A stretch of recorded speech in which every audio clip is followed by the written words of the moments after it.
पुत्र श्री शनि देव की कथा सुनाते हैं, पावन कथा सुनाते हैं। शनि देव कलयुग के न्यायाधीश कहते हैं, हम कथा सुनाते हैं। हम सूर्य पुत्र श्री शनि देव की कथा सुनाते हैं, पावन कथा सुनाते हैं। शनि देव कलयुग के न्यायाधीश कहते हैं,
सुनाते हैं। शनि देव कलयुग के न्यायाधीश कहते हैं, हम कथा सुनाते हैं। हे शनि देव महाराज, रखना भक्तों की लाज। हे शनि देव महाराज, रखना भक्तों की लाज।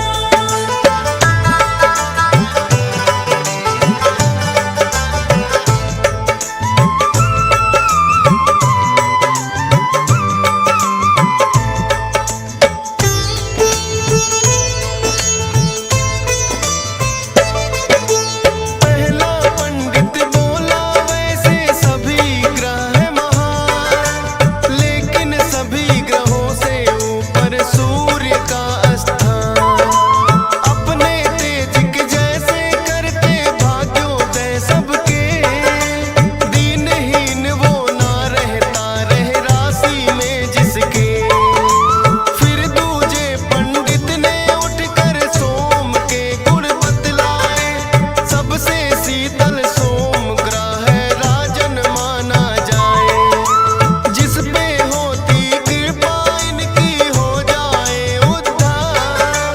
शीतल है स्वभाव बड़ा करते सबका उपकार। शीतल रजनी इसीलिए तो ये कहलाते हैं, पावन कथा सुनाते हैं। शनि देव कलयुग के न्यायाधीश कहते हैं, हम कथा सुनाते हैं। हे शनि देव महाराज, रखना भक्तों की लाज।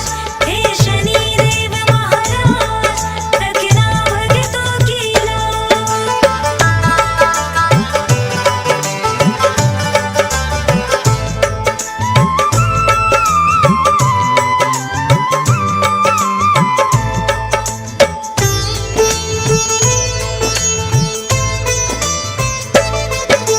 तीसरा पंडित बोला मंगल ग्रह है मंगलकारी, अनहित ना ये करे किसी का, ऐसे है उपकारी।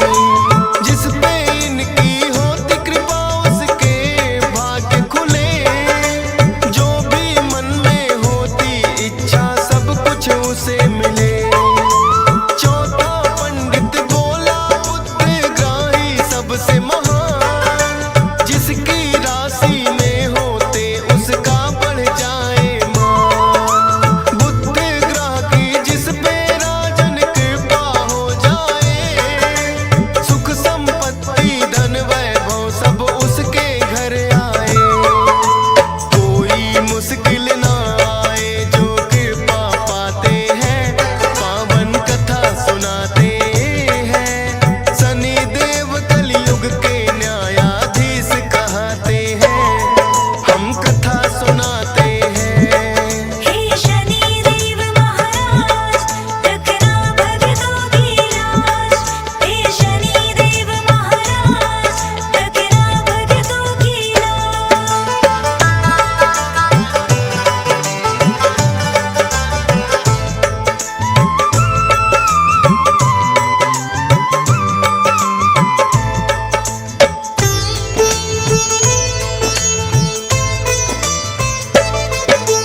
पांचवा पंडित गुरु ग्रह का करने लगा गुणगान।